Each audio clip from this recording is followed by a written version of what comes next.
आपण सुद्धा तसेच संस्कार मुलांना केले पाहिजे. बघा जिजाऊ आई साहेब ज्यावेळी बाळ शिवबाला जन्म दिल्यानंतर बाळ शिवबा हे एक 4 महिन्याचे किंवा 2-3 महिन्याचे असतील किंवा 4 महिन्याचे असतील तेव्हा गावामध्ये एक आजी आणि आजोबा त्यांच्या मुलाची तक्रार घेऊन आऊसाहेबाकडे आले होते. जिजाऊ आई साहेबाकडे आल्यानंतर आई साहेब माझा तुम्ही न्याय करा असं म्हणल्यानंतर आऊसाहेबाने म्हणलं काय झालं तुम्हाला. तरी बघा माझे मुलं असे तसे काय काय जे सांगितलं की मग आऊसाहेबांनी म्हणलं बोलवा त्यांना, आदेश दिला बोलवा त्यांना. आऊसाहेबांनी 2-4 शिपाई पाठवले व त्यांच्या मुलांना बोलून घेतलं त्या आजी आजोबाचा न्याय निवाडा केला. असं करत असताना जिजाऊ आई साहेबांनी ज्यावेळेस त्यांचे न्याय करायला जात होत्या त्यावेळेस बाळाला एका दासीचे स्वाधीन केलेलं होतं. एक त्यांची प्रामाणिक दासी होती. त्या दासीकडे म्हणलं अगं त्या बाळाकडे लक्ष दे, मी माझं थोडस काम आहे, तू बाळाचा नीटनेटका सांभाळ कर असं म्हणल्यानंतर त्या दासीनं हो म्हणलं. बाळ शिवबा राजाला घेतलं पाळण्यामध्ये टाकलेलं असताना बाळ शिवबा थोडा वेळ झोपल्याने उठले एवढा गोडा करायला लागले, रडू लागले. रडत असताना आता काय करावं, आऊसाहेब तर न्याय करायला गेलेला आहे.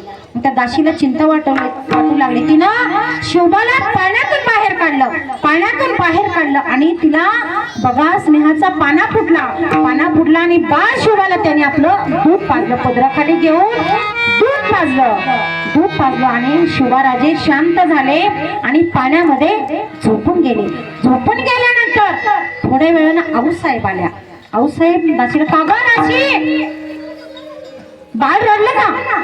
दाशीनं म्हणलं हो शिवबा रडत होते, मी त्यांना शांत केलं आणि मी माझं दूध पाजलं. तर आऊसाहेब ओरडले अगं काय केलंस हे तू, खूप मोठी चूक केलीस तू, हे तू करायला नको होतं. दाशीला वाईट वाटलं आणि आऊसाहेब म्हणाल्या तू हे खूप मोठी चूक केली. धावत जिजाऊ आई साहेब पाण्याकडे गेल्या. बाळ शिवबाचे पाय धरले, शिवबाला गरगर फिरवलं आणि शिवबाच्या पोटातलं सर्व दूध बाहेर काढलं आणि दासीला म्हणलं हे बघ मी असं का केलं, तू रागाला जाऊ नकोस. माझा हा राजा किंवा आपला राजा पुढे जाऊन रयतेचा राजा बनणार आहे आणि मराठ्यांचा राजा बनणार आहे आणि याला खूप मोठं बनवायचं आहे आपल्याला. एका दाशीचं दूध पिऊन दाशीत वापत करायचं नाही माझ्या राजाला, म्हणून मी हे दूध बाहेर काढलं. विठ्ठल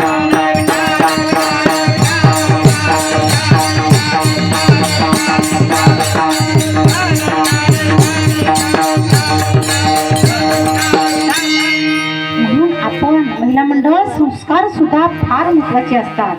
म्हणून मुलं गर्भामध्ये असताना संस्कार केलं पाहिजे आणि जन्माला आल्यानंतर पण संस्कार केलं पाहिजे. बघा आजकालची मुलं दोघी मैत्रिणी होत्या, एक मैत्रीण ठके अगं तुझा पोरगा घाणघाण शिवाय देतो आहे, त्याला काहीतरी शिकव जरा. तर ती मैत्रीण म्हणती कशी अगं गप्पा बस, माझा मुलगा लहान आहे म्हणून घाणघाण शिवाय देतो, मोठा झाल्यावर देईल की चांगल्या शिवाय. बघा हे आजकालचे संस्कार. विठ्ठल